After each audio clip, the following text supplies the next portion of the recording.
Soy Fernando Díaz Villanueva, hoy es 9 de febrero de 2022 y esto es La Contracrónica.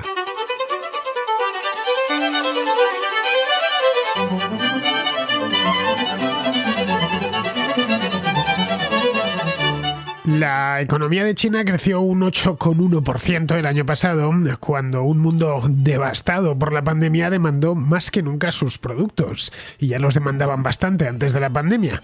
China ya había crecido en el año 2020, no mucho la verdad, tan solo un 2,2%, pero recordemos que ese año prácticamente todas las economías del mundo se despeñaron por un abismo. Fueron comunes los decrecimientos del 5, del 6, del 7, del 10%, incluso como en el caso de España. Bien, pues con ese dato, los líderes del Partido Comunista Chino, con los dos, tanto con el crecimiento minúsculo pero significativo de 2020, como con el crecimiento más sólido del año 2021, los líderes del Partido Comunista Chino tienen motivos para estar contentos. Pero no es del todo así, porque en los últimos meses del año pasado el crecimiento se desaceleró notablemente. El desafío para la segunda economía más grande del mundo este año, en 2022, es mantener la recuperación pospandémica, incluso cuando el impulso que habían agarrado hace un año ha ido sensiblemente a menos. Para ello, su gobierno quiere implementar algunas reformas a largo plazo, como el incremento de la natalidad, por ejemplo, que en China es muy baja desde hace mucho tiempo. En origen era por la política hijo único, con la que acabaron hace no mucho, pero quieren también reducir la deuda, especialmente la corporativa. Quieren disminuir el peso que tiene su industria y sus exportaciones hacia el resto del mundo, es decir, que la economía crezca más dentro, que no sean tan dependientes de lo que les compren. Bien, pues para conseguir estas cosas y unas cuantas cosas más necesitan estabilidad política y no apartarse ni un centímetro del objetivo. Por eso, en eso mismo fundamenta Xi Jinping su voluntad de pedir un tercer mandato al partido, que se lo concederá a finales de este año, cuando se celebre el Congreso, el 20º del Partido Comunista, y se lo concederá, entiendo yo, sin titubeos, porque hoy por hoy el poder de Xi Jinping es omnímodo. De cómo se desempeñe la economía china este año, pues tendrá consecuencias en todo el mundo, ya que el país importa buena parte de los recursos naturales que necesita para seguir funcionando y fabricando. Ambas cosas las tendrá que hacer en un momento especialmente delicado, con las materias primas en alza y varios cuellos de botella en la fabricación y la distribución. Tanto la crisis de los contenedores como la de los semiconductores persisten. Os hablaba hace meses de ella, pero no han mejorado, vamos. Seguirán proporcionando dolores de cabeza, pues hasta como poco, según los especialistas, el año próximo, para principios de 2023, en el mejor de los casos. La economía china es muy dependiente de ambos, tanto de los contenedores como de los semiconductores, y eso ha llevado a muchos a preguntarse si la desaceleración en el crecimiento de China, del PIB de China, a lo largo del último trimestre, limitará a su vez el crecimiento del PIB mundial. Es una cuestión interesante porque en el caso de que esa desaceleración se mantenga durante 2022, las consecuencias no tienen por qué ser necesariamente malas para el resto del mundo. Si la demanda china se enfría, algunos, especialmente los proveedores de materias primas, sufrirán, pero podría aliviar las presiones inflacionarias que están castigando a Europa y a Estados Unidos. Pues bien, esto mismo es lo que vamos a ver hoy con más detalle en la Contracrónica.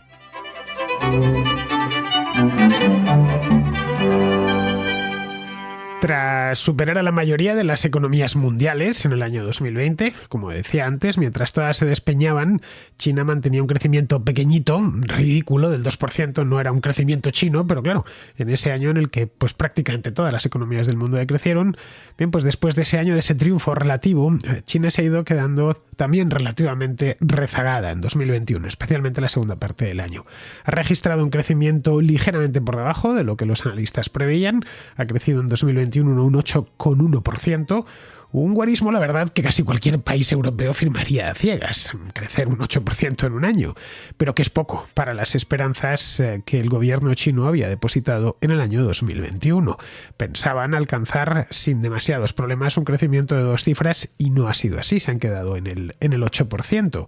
En 2021 el gobierno chino quería dar por concluida ya definitivamente la pandemia, no desde el punto de vista sanitario, que en China, como os contaba en aquella contracrónica que hice a finales del año pasado, siguen teniendo teniendo una política de COVID cero estricta y hay las cuarentenas y demás están y 1000 restricciones están en la orden del día, pero eso les viene a dar un poco igual. Querían darla por concluida desde el punto de vista económico.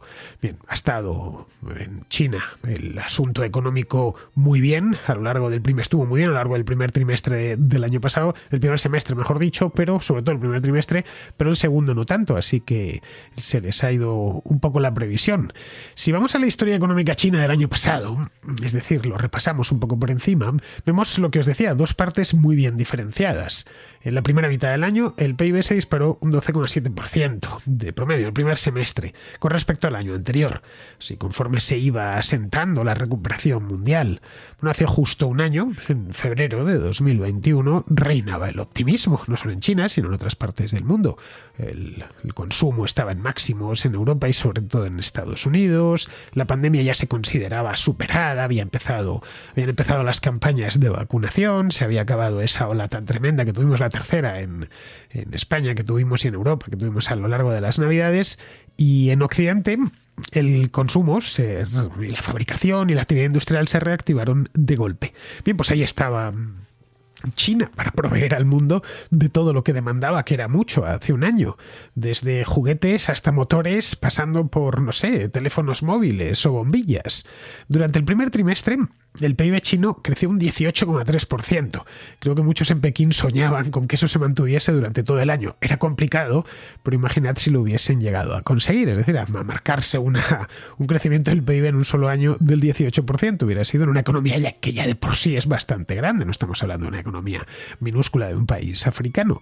A partir de ahí empezó a descender, el segundo fue con un 7,9%, es decir, una cifra respetablemente alta, pero la mitad de lo que había sido el primer trimestre.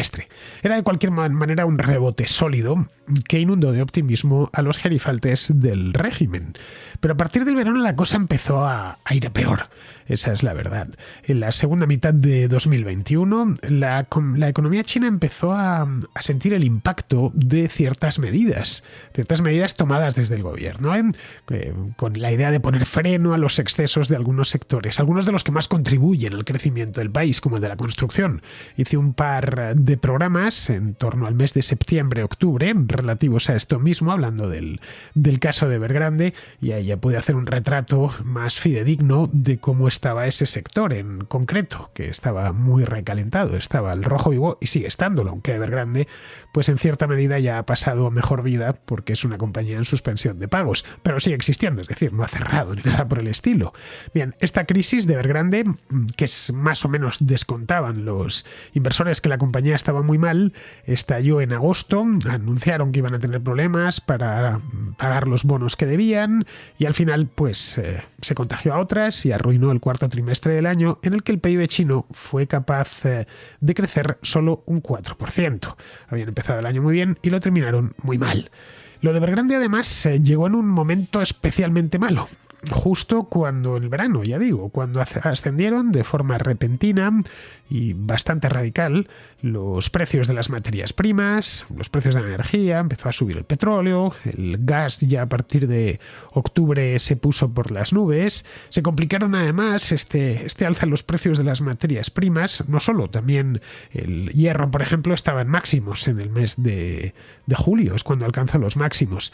Bien, pues todo esto se complicó con los cuellos de botella que ya existían desde antes, como la cadena de suministro, básicamente, los problemas que hay en las fábricas de semiconductores de la propia China y también y especialmente de Taiwán, a lo que le dediqué un programa el año pasado, los problemas que hay con los contenedores, que no hay suficientes y... Aunque es un tema que los dos son temas que se pueden solucionar, pues evidentemente no se solucionan en 6 meses y tampoco en un año. Hacen falta nuevos buques portacontenedores, hacen falta nuevas plantas de fabricación de semiconductores y eso evidentemente lleva algo de tiempo. No se puede resolver en semanas ni siquiera en meses. Empezarán, según los que saben de esto, a resolverse a partir del año próximo, es decir, a partir del año 2023 y ya veremos que el año pasado por estas fechas decían que quizá para el primer semestre de 2022 la cosa iría amainando y como podemos comprobar pues no ha amainado demasiado. Luego, para colmo de males, por si todo lo anterior fuese poco, A finales de año apareció la variante Omicron. Apareció en Sudáfrica en el mes de noviembre y empezó a extenderse por el mundo a gran velocidad. Bueno, a nosotros nos amargó las navidades, como bien sabéis. China, que presume, ahí claro, chocó con la verdadera muralla china, que es que la hay. Hoy entrar en China o salir de ella es realmente complicado. Es más complicado que en tiempos de la dinastía Tang. China presume de ser un país COVID-0 y además lo dice, es su política y van a seguir así hasta el final, hasta que el coronavirus, el SARS-CoV-2, haya desaparecido por completo. Pues se tomó muy en serio, viendo que la variante Omicron salía de Sudáfrica, llegaba a Estados Unidos, llegaba a todos los rincones de Europa, hacía que se multiplicasen las incidencias, no gracias a Dios, las hospitalizaciones ni los fallecimientos, pero bueno, que automáticamente dijeron que ya está, que hasta ahí, que no iba a entrar en China. En una palabra, ha terminado entrando, pero su idea era que no entrase en China. Intensificaron los controles y eso, claro, y las restricciones, y eso tuvo un impacto directo en la producción. Sí que la economía china se encontró de golpe en el segundo semestre del año pasado con una contracción de la demanda nacional e internacional, sobre todo en la parte final del año, un impacto en la oferta a causa de las nuevas restricciones, precios más altos en el mercado de las materias primas y como consecuencia, pues se debilitó el crecimiento, que pasó del 18,3% que os decía antes en el primer trimestre al 4% del cuarto trimestre. Esto diluyó las previsiones, que eran excesivamente optimistas a principios de año, dejando un crecimiento final de poco más del 8%, el que os decía al principio. Dentro de China, que está en buena medida aislada del resto del mundo, como os comentaba, debido a unas restricciones fronterizas que son muy estrictas, pues dentro del país un ritmo constante de brotes y rebrotes ha lastrado el consumo interno, que de hecho lleva ya 3 años gripado, desde el año 2020. En diciembre, por ejemplo, diciembre del año pasado, hace 2 meses, las ventas minoristas en China, que este es un indicador clave del consumo interno, aumentaron solo un 1,7% respecto al año anterior. No parece demasiado, el año después de la gran pandemia, ¿no? Que crezca solo un 1,7%. Esto, por ejemplo, en noviembre habían aumentado un 3,9%. Y los analistas del gobierno chino, los políticos en definitiva, creían que iban a aumentar en torno al 4 o el 5%. Hay un dato que me encontré en el Journal que dice que en Xi'an, que Xi'an es una ciudad gigantesca de 12 millones de habitantes en el centro de China está exactamente, las autoridades decretaron un confinamiento el mes pasado, vamos en diciembre concretamente, a finales de diciembre, justo hace poco más de un mes, a causa de un brote de COVID, es decir, confinaron la ciudad y empezaron a cerrar fábricas, restaurantes, tiendas, etcétera. Así se las toman, en una palabra. En cuanto vieron que había más casos de los que para ellos son convenientes, pues automáticamente tomaron medidas. Y a ver, en China no hay muchas posibilidades de oponerse, ni siquiera de escribir, qué sé yo, un artículo en un periódico que se oponga a las restricciones que fijan las autoridades. Bien, pues todo esto les ha sucedido a poco más de un mes. O les sucedía, por lo menos lo de Xi'an fue a poco más de un mes de la inauguración de los Juegos Olímpicos de Invierno en Pekín, que están teniendo lugar en estos momentos. Por cierto, y esto ya vamos a salirnos un pelín del tema, los juegos desde el punto de vista estético más infames que he visto en mi vida. Estuve viendo el otro día los saltos y no me lo podía creer. Lo estaban haciendo en un parque industrial, pero un parque industrial además que parecía de la época soviética, con unas chimeneas y demás. No hay nieve además en Pekín. Bueno, esto vendría a demostrar que las Olimpiadas de invierno se pueden celebrar ya en cualquier parte, incluso en el Ecuador, ¿no? En Lagos o en Bogotá, en cualquier sitio se pueden hacer unas Olimpiadas de invierno, porque se trata de poner un poco de hielo y de nieve artificial y a partir de ahí, pues nada, dejar que los esquiadores esquíen y que hagan saltos. No lo sé. De verdad, el COI hace unas cosas que uno no se termina de explicar muy bien. Pero bueno, dejando esto a un lado, a pesar de todos los esfuerzos que ha hecho el gobierno chino para impedir la entrada de la variante Omicron dentro del país, pues la variante se las ha apañado para entrar y no hay mucho más. Y claro, se ha encontrado un campo abonado, con un montón de gente dispuesta a contagiarse, como le sucedió en Europa o en América a principios del mes de diciembre. La política de COVID-0, en una palabra, se ha vuelto contra el gobierno chino en concreto, que confina a la primera de cambio e impone estrictas cuarentenas a quienes se han contagiado.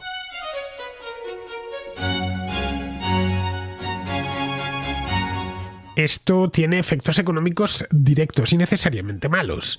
La amplia gama de confinamientos, de restricciones, de cuarentenas, bueno, de todas las cosas malas provocadas por la pandemia y concretamente por la entrada de la variante Omicron, está complicando la fabricación de bienes y la exportación de los mismos al extranjero, del que si el consumo interno se les ha derrumbado, pues tendrán que sustituirlo con consumo externo. Pero si están cerrando fábricas o están dejándolas a medio gas, pues no podrán compensarlo del todo.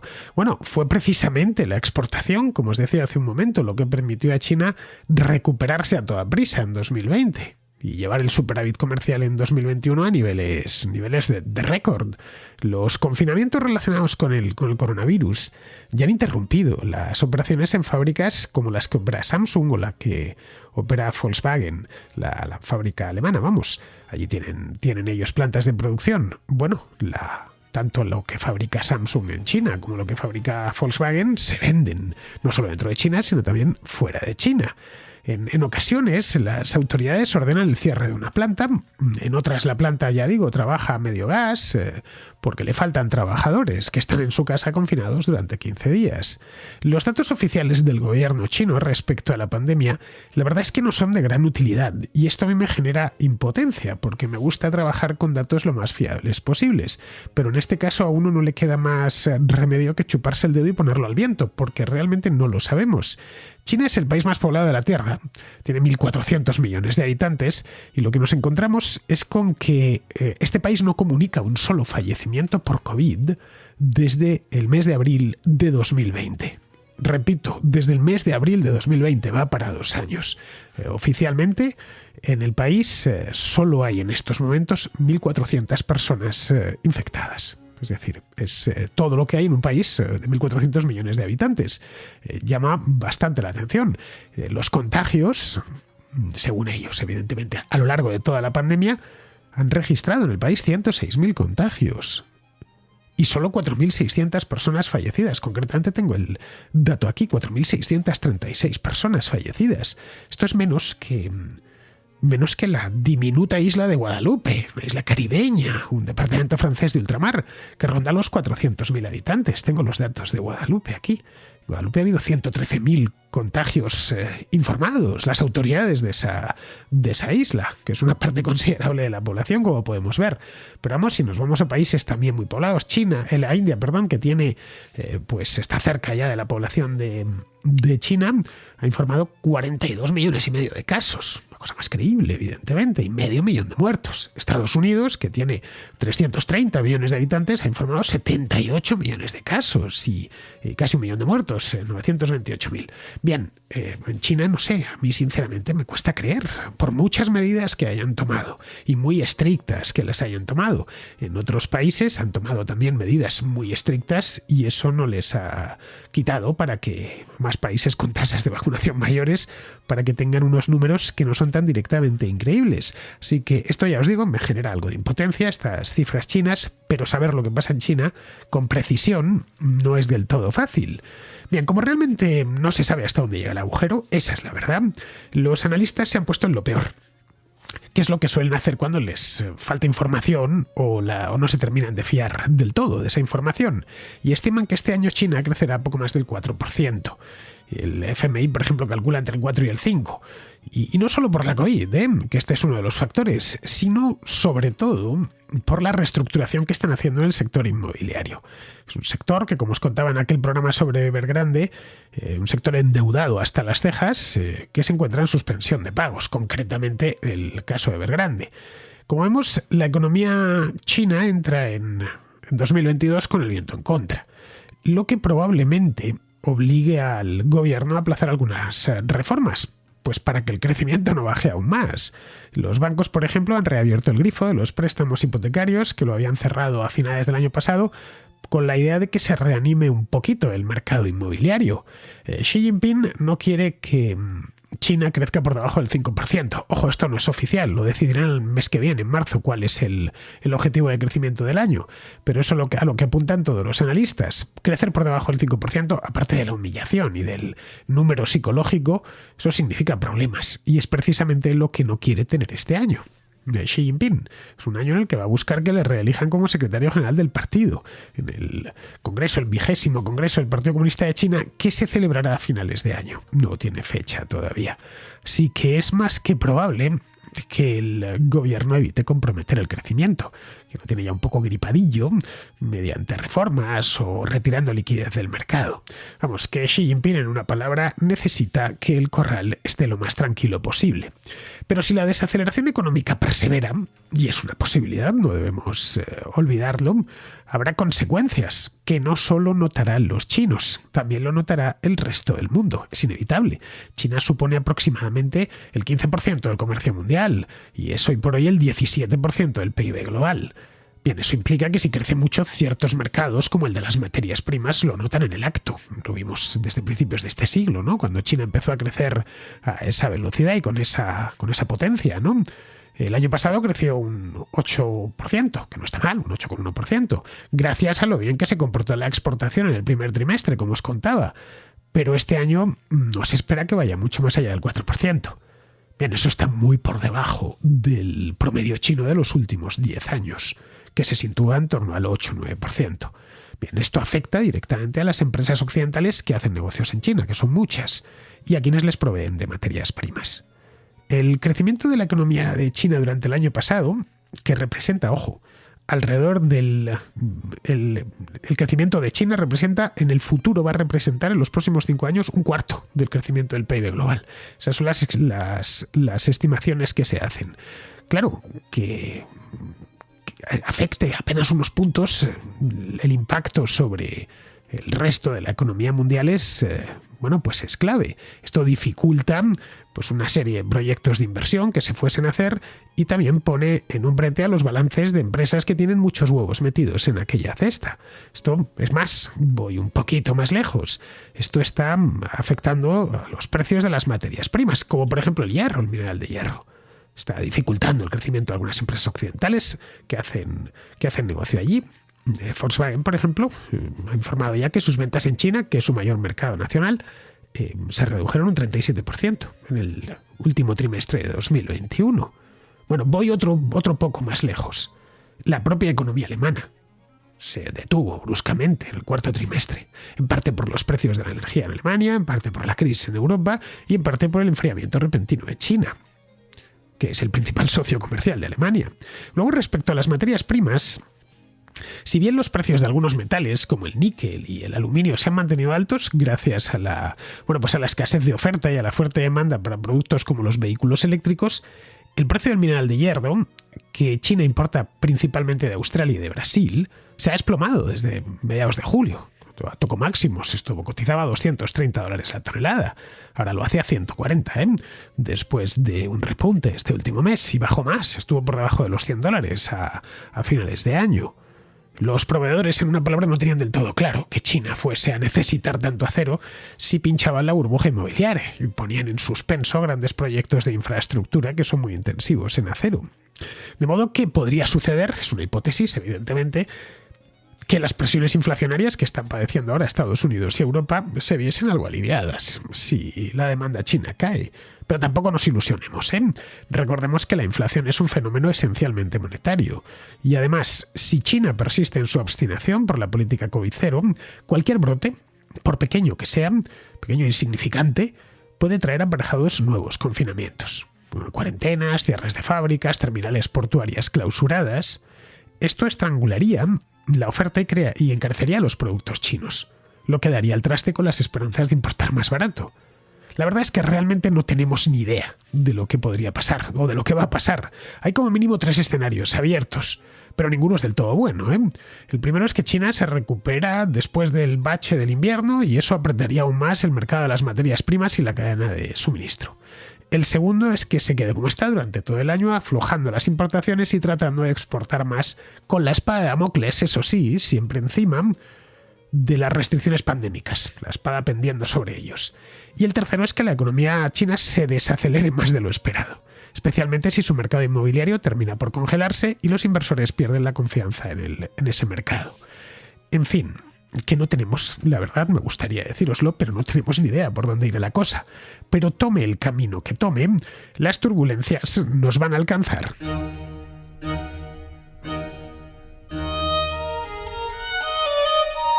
Vamos con la contrarréplica. Empezamos con Joseba, que vuelve sobre el programa el lunes, el que hice con Irene, en el que hablábamos sobre el circo en el Congreso. Es la primera vez que te envío un audio como este. Confío en que no sea la última vez que lo haga. Mil gracias por el regalo que nos haces a todos los contraescuchas cada día. De veras que lo aprecio enormemente. Vengo de escuchar el programa de hoy, 7 de febrero, sobre la polémica aprobación de la reforma laboral y me vienen a la cabeza un par de cosas. La primera es que tanto Irene como tú habéis definido lo pasado hace unos días en el Congreso como una muestra de la debilidad del gobierno y casi como una derrota política. Yo la verdad me cuesta mucho verlo así. Más bien creo que es al revés.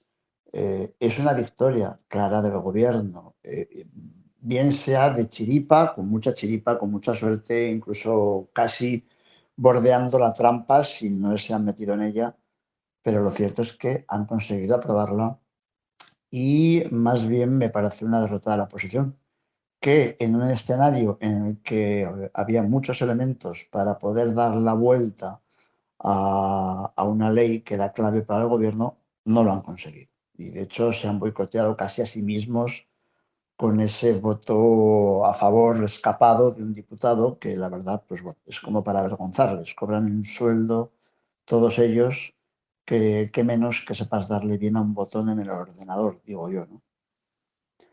Y la segunda parte que me viene a la cabeza es que sigo pensando, y cada vez estoy más convencido, que ha sido un enorme error por parte del Partido Popular no haber apoyado esta reforma.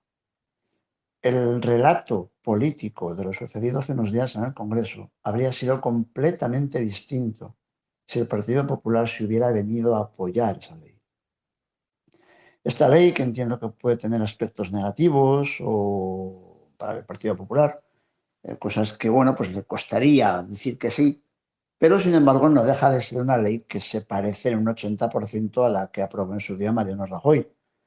Y por tanto se parece muy poco a la supuesta ley que habría debido emanar del Congreso si se hubiera parecido a lo que el gobierno había prometido y requete prometido estos últimos 3 años y cuando era oposición. Por tanto, ante una aprobación de esta ley apoyada por el Partido Popular, el relato político no se habría parecido en nada al actual. Habría sido una clarísima victoria política de la oposición, o al menos del Partido Popular, y una clara derrota del gobierno, aunque la ley hubiera sido aprobada, porque todo el mundo percibiría que realmente ha prevalecido gran parte de la ley de Mariano de Rajoy. Y habría sido muy difícil que la izquierda hubiera podido vender las maravillas de esta ley ante su electorado. Y por tanto, ahora que el Partido Popular se ha opuesto a ella, pues lo tienen, la verdad, a huevo. Quiero decir, en el fondo, aunque sea una gran mentira, pero políticamente pueden vender que es una ley reformista y aunque, como digo, no se parezca en nada a lo que habían prometido. Un abrazo. El jueves pasado salieron todos derrotados, Joseba. El PP y Vox a corto plazo y el PSOE y Podemos a largo plazo. Lo de Sánchez fue una victoria pírrica, por un voto que además estaba equivocado y con escándalo incluido. Eso le ha permitido aprobar la reforma, pero es que es una reforma que ya nace viciada de origen, sin consenso alguno y quizá quede, no lo sé, pero quizá quede completamente desautorizada cuando falle el Constitucional. Así que no hay una victoria propiamente dicha por parte del gobierno, que exhibió además una fragilidad alarmante. Tuvo que tirar de donde pudo, tensionó la coalición y casi pierde. Así que sí, una victoria táctica, pírrica del momento y ya está. Para el PP fue obviamente una derrota, que eso sí podría en el futuro transformarse en victoria, si dentro de un año, de año y medio llegan al poder. Pueden derogarla tranquilamente, más cargados de razones y de argumentos, para volver a la anterior. Y además lo que pasó el jueves pueden emplearlo como munición contra el gobierno, a poco que se esfuercen. El espectáculo que se montó. Respecto a si el Partido Popular debió o no apoyar esta ley, yo creo que no, porque con ello reconocerían que lo que hicieron en 2012 estaba mal hecho. Recuerda que mucho o poco, La reforma de Yolanda Díaz es una enmienda a una de las leyes estrella de Rajoy, que fue esta misma reforma laboral, que aprobaron en aquel entonces, claro, cómodamente con mayoría absoluta, y que permitió que el mercado laboral recuperase el tono a partir de 2014, creando muchos puestos de trabajo. No pueden suscribir una enmienda, porque estarían enmendándose a ellos mismos. Y ojo, no en un asunto baladí, sino en una de sus principales iniciativas legislativas de sus años de gobierno. De hacerlo, sí que le hubieran hecho un regalo a Sánchez, un regalo total. Vamos, que solo les quedaba ponerse. Algo que, desde el punto de vista táctico, les daba una ventaja, porque la ley no gustaba a algunos socios del gobierno, y eso se sabía desde el principio, como Esquerra Republicana o Bildu, por lo que iba a encontrar, y eso se sabía también desde el principio, un amplio rechazo. Es más, casi les sale la jugada a los del PP. Les hubiese salido de no ser por Alberto Casero, que se equivocó al votar. Esta equivocación está en el meollo de todo. Unos dicen que fue a propósito, otros simplemente que es tonto. Yo me inclino a pensar por lo segundo, ¿eh? Lo primero, aparte de no estar demostrado, es que no le veo ninguna ventaja. Si el jueves le tiran la ley a Yolanda Díaz, la hubiesen calcinado en el acto, a ella y a su jefe, que le hubiese alcanzado también. Bien, algo como esto, una oportunidad como esta, no se presenta muchas veces a lo largo de una legislatura. Bien, vamos ahora con Carlos, que es de Barcelona, que ha visto el directo que hice el otro día, la contra en directo, y nos comenta lo siguiente sobre la subida del salario mínimo. Bueno, estaba escuchándote por Twitch, hoy estabas hablando sobre el tema del salario mínimo, que el gobierno ha subido el salario mínimo, que quiere acercarlo a los 1.000 euros, y bueno, lo ves como algo negativo, ¿no? Yo, bueno, que no soy muy partidario de este gobierno, bueno, de hecho de ninguno, porque no voto hace tiempo, ¿no? Tampoco afeo que se decida hacer una medida como esta. Yo entiendo lo que tú has dicho, ¿no? Que, claro, a un trabajador, pues todo el mundo querría que se le pagara lo máximo posible, pero que al fin y al cabo depende de lo que produzca, ¿no? Depende de la producción, de lo que sea capaz de producir esa persona, pues el empresario le debe pagar, eso lo entiende cualquiera. Pero bueno, como todo en la vida, hay que fijar unas normas, porque si no, eso que has dicho tú de, hombre, es que si no, se le pagaría 300 euros, ¿no? O sea, eh, sí, es que yo creo que realmente ocurriría. Habría empresarios que pagarían 300 o 200 o no lo sé, o lo mismo hasta por un bocadillo. Eso que parece imposible, que tú, bueno, dices no, porque nadie haría ese trabajo por eso. Hay que pensar que todo el mundo no es igual, todo el mundo no tiene las mismas capacidades y, bueno, quizá una parte pequeña de la población se vería perjudicada. Esto es como el mismo ejemplo que has puesto de ese ciudadano suizo, ¿no? Que te sale en el 20 minutos, ese ciudadano suizo que aprovecha una ley para cambiarse de sexo y así aprovecharse de de las leyes que hay allí para que poderse jubilar un año antes. Es decir, se aprovecha de una circunstancia. ¿Por qué? Porque han hecho una norma estúpida. Bueno, pues el hacer normas estúpidas o el no poner normas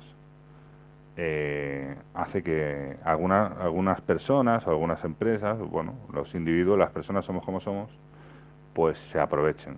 ¿Por qué 1.000 euros? Pues no lo sé, igual tendría que ser menos, no lo sé, igual tendría que ser 500, igual tendría que ser 600, yo no lo sé cuánto tendría que ser. Bueno, una cosa razonable, tú has dicho 6.000, bueno, pues 6.000 no parece razonable, pero esto es como la mayoría de edad. Hay que fijarla en algún punto. ¿Por qué 18, no 17? ¿Y por qué no 19? Pues tampoco lo sé, yo no lo tengo claro. Lo que sí que creo es que hay que poner límites, porque si no hay gente que se aprovecha. Nada más. Si tú o una empresa no puede pagar pues 1.000 euros, ya sé que serían 14 pagas, bueno, a mí me parece mucho, pero bueno, creo que está bien que haya un salario mínimo. Muchos países a los cuales no les va mal tienen salario mínimo, otros no lo tienen. Yo no creo que haya un salario mínimo a que se te hunda la economía. También digo que no le reconozco nada al gobierno, porque es muy fácil subir el salario mínimo con el dinero de otros, ¿no? Pero no estoy en absoluto de acuerdo en que no se fije una norma mínima. Bueno, pues nada, un saludo y disculpa si me he alargado y bueno, como sé que no te importa que te lleven la contraria, pues ahí dejo mi nota. Un saludo a todos los contraescuchas. No. A ver, a mí me encanta que me lleven la contraria, Carlos. Es de las cosas que más me gusta del mundo, siempre que me la lleven de manera educada y sin insultar, claro está. A ver, yo no estoy en contra de que se suba el salario mínimo. No estoy en contra de que se suban los salarios. Es más, quiero que se suban. Caray, cuanto más ganemos todos, pues mucho mejor. Yo lo que estoy en contra es de que se fijen los precios. Los salarios son un precio, es el precio de la mano de obra. Cuando se fija un precio, se distorsiona el mercado y la asignación de recursos. Bien, tu preocupación es que haya trabajadores que trabajen por 300 euros o por 500. Bueno, quizá hay alguno. Seguro que hay gente trabajando por ese dinero. Pero carecen de todo derecho y amparo legal, porque quienes les contratan lo hacen bajo mano.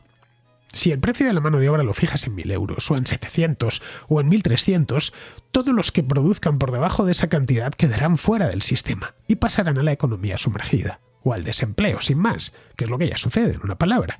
Mira, voy a reproducir el ejemplo que puse el otro día en la Contra en directo, que no sé si lo habéis, cuántos de los que estáis aquí lo visteis el otro día. Está en mi canal, lo tenéis no en el canal de Díaz Villanueva, sino en la Contra en directo. Os lo recuerdo para que os suscribáis. Ahí es donde me llevo en YouTube lo principal que hago en Twitch.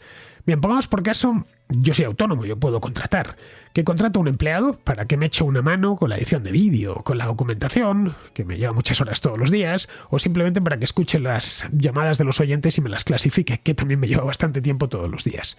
Bien, firmamos un contrato y de entrada, pues no le puedo pagar más de 1.000 euros. Esto de entrada, aunque su trabajo consista en, ya digo, simplemente organizar llamadas. No puedo, si es de 8 horas, no puedo pagar más de 1.000 euros. Punto. Acordamos, no sé, ese salario, el de los 1.000 euros o incluso algo mayor, de 1.500, por ejemplo. Todo marcha bien hasta que un mes pues se cae la publicidad porque la situación económica ha empeorado, o porque me ha agarrado una gripe y he estado fuera de combate una semana, o porque desciende el número de patronos, qué sé yo, hay 1.000 maneras de que las cosas te vayan peor. Bien, en ese caso, yo no puedo negociar con él para durante unos meses ajustar el precio, es decir, pagarle algo menos para poder sobrevivir, simplemente porque el gobierno no me deja. Así que le tendré que despedir. Es decir, el mercado laboral, cuando lo llenas de restricciones, se ajusta rompiéndose. No es flexible. Esto pasa lo mismo, cualquier ingeniero lo entiende. Si tú un barco lo haces rígido, los materiales son rígidos, es decir, no chirría cuando agarra un temporal, se romperá. Pues pasa lo mismo con esto. Es necesario que sea flexible para que si vienen mal dadas, y a veces vienen mal dadas, pues los que estamos en él podamos subir o bajar o adaptarnos al momento, como los amortiguadores de un vehículo. Bien, en ese caso yo tendría que despedir a esta persona, no me quedaría otra. Es tan sencillo como eso. Bien, este ejemplo que te he puesto yo es aplicable a cientos de miles de empresas en España. La mayor parte de pequeño tamaño con 1, 5 o 10 empleados, nada más. Que es lo normal en España. Telefónicas, Repsoles, Santanderes hay muy pocos, que son muy sensibles estas empresas a cambios en la facturación y los beneficios. ¿Y todo por qué? Pues porque el gobierno ha fijado un precio mínimo para el factor trabajo. El salario mínimo, Joseba, Carlos, es el que me lo estás diciendo. El salario mínimo, Carlos, especialmente cuando es fantasioso y empieza a serlo, a ver, si pones un salario mínimo de 100 euros, pues da igual, ¿no? Pero ya empieza a ser fantasioso, si se pone por encima de los 1.000 euros, es una fábrica de desempleo. El problema es que se va a ver después, cuando veamos que tenemos una economía informal que no hace más que crecer. El papel lo aguanta todo, lo decía el otro día en el directo, ¿vale? Y va por su lado, la realidad va por el suyo. Luego, cuando vean que el sector informal crece, no se lo explicarán. ¿Cómo es posible que haya tanta gente en el sector informal? ¿Cómo es posible que todos sean acuerdos verbales, como pasa en los países tercermundistas? No sé, ¿has pensado en dejar que los precios se fijen solos? ¿Has pensado en dejar flexibilidad en este aspecto? No, es que si no hay abusos, ya los hay, los tienes ahí. Y además son abusos a los que ni siquiera puedes atender porque oficialmente no existen. Bien, pues ya termino con esto.